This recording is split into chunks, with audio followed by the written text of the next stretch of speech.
Magandang araw mga boss at welcome back to our channel. Ayan, bago ang lahat, bago tayo magbigay ng opinion at reaction sa mga issues na natutunghayan natin sa social media. Ayan guys, please like, share, and pakipindot naman yung subscribe dyan. Ayan, para sa mga bago pasok, ayan, paki-subscribe naman po para lumawak ang ating channel at pakipindutan ninyo ang notification bell para lagi kong updated sa ating mga upload videos. Ayan mga boss, ayan ang pag-uusapan natin ngayon regarding sa panawagan ni Congressman Toby Chanco. Ayan, nananawagan kasi siya. Actually, matagal na po siya nananawagan na kung seryoso ang administrasyon na mapanagot ang may mga kasangkot o kasalanan sa corruption sa flood control project, ay dapat pawiin nila si Saldico. Ayan. Kasi si Saldico lang mismo talaga ang makakapagturo at nakakaalam sa lahat dahil siya po yung chairman ng appropriation. So actually si Saldico kasi yung nag-insert diyan ng mga malalaking mga project sa Kongreso. So ang sabi ni Chanco, kung gusto talaga nila na panagutin o seryoso sila sa pagpapanagot sa mga may kasalanan diyan sa corruption, pauwi nila si Saldico at si Saldico ang imbestagahan at siya yung makakapagturo sa lahat. Ang problema mga boss, hindi nila pinapauwi si Saldico. Bakit kaya? Kasi ang sabi ng mga comment ng mga iba, kung wala si Saldico, kung wala si Martin Romualdez, wala si Saldico. Kung wala daw si BBM, wala si Martin Romualdez. Kaya ang solusyon daw dyan, kailangan pauwiin nila si Saldico. Kasi siya yung magpapatunay at siya yung magsasabi kung sino talaga yung may kasalanan dyan. Actually, pagdating sa mga insertion, sila yung nakakaalam dyan mga boss. Kasi bukod dun sa NEP, ayan, sa GAA, meron pang dumadaan pa po yan ng small committee. Involved dyan yung mga congressman. Ayan, actually, ang least guilty dito, mga contractor eh. Kasi actually, yung mga contractor, hindi naman yan sila magkakaroon ng malalaking project kung walang kilala dyan sa loob ng administrasyon. O siyempre, ano yan eh, connect yan eh. Kasi pagka wala kang kilala dyan sa loob ng administrasyon, hindi ka makakuha ng malalaking project. Kaya nga, kung seryoso sila na panagutin yung may kasalanan dyan sa flood control project, pauwi nila si Saldico, si Congressman Saldico. At madali lang yun, pwede nilang i-cancel. I-cancel ng DFP, Department of Foreign Affairs, yung passport. O sigurado yan na mahuhuli yan. Matik yan.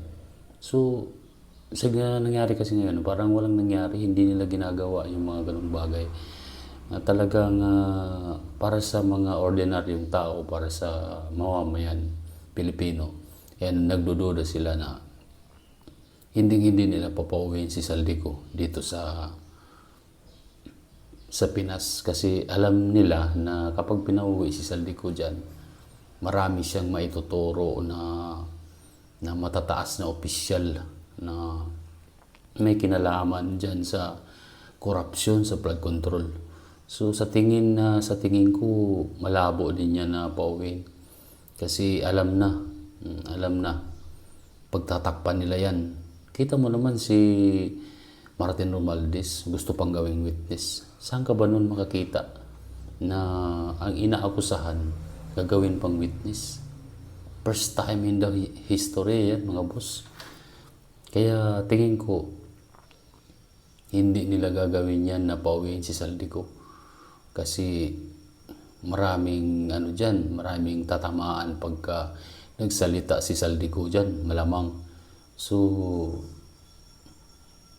nasa ano nila yan eh, nasa mga kamay nila yan eh. Kung seryoso talaga nila na pauwiin si Saldico, matik yan, ika-cancel na yung passport. O ika-cancel ng DFP yung passport yan. At sigurado, mahuhuli yan. Ganun lang yung kasimple mga boss. So, sa tingin ko, iwan ko lang kung merong mapapanagot sa mga korupsyon ngayon na nangyayari sa ating bayan. So, mukhang malabo siguro. Tapos, nagtatagpa ng ICI, wala namang power, walang power na mag-contempt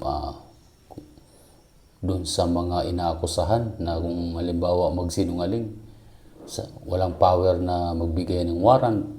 Talagang walang transparency.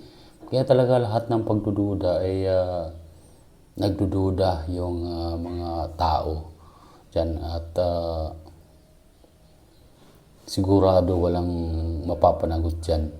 Biruin mo, vlogger o nagbablog lang siya, tinakot agad o hinuli ng NBI. Tama naman yung sinasabi nila na yung mga malalaking tao na nagnanakaw sa gobyerno ng bilyon-bilyon, milyon-bilyon, hindi nila mapapakulong. Samantala, yung mga ordinaryong tao, pag nakaw ka ng maliit na bagay lang sa kulong ka kaagad. Ganon ang batas dito sa Pilipinas. Nakakadismaya. Nakakadismaya mga boss kasi parang wala ka nang aasahan. Ombudsman, hindi pa nga nakaupo. Meron ng mga sinasabi na iimbestigahan agad si Vice Presidente. Biruin mo yan, hindi pa nga nakaupo. Ganun na yung estilo ng pananalita, di ba? Kaya sa tingin ko, yung mga investigation nila ngayon mukhang malabong mangyari, walang mapapanagot yan, sigurado ako. Kayo mga boss, yan, sa tingin nyo, ano yung mga nakikita nyo pwede mangyari? Yan, please comment down below at pag-usapan po natin. At para dun sa mga hindi pa nakasubscribe sa akin channel, ayan, please subscribe mga boss. Please, tulong nyo na lang yan para sa akin, para sa aking channel na lumaki pa yung ating channel at makapag-upload tayo ng maraming mga videos. Ayan, maraming salamat at magandang araw.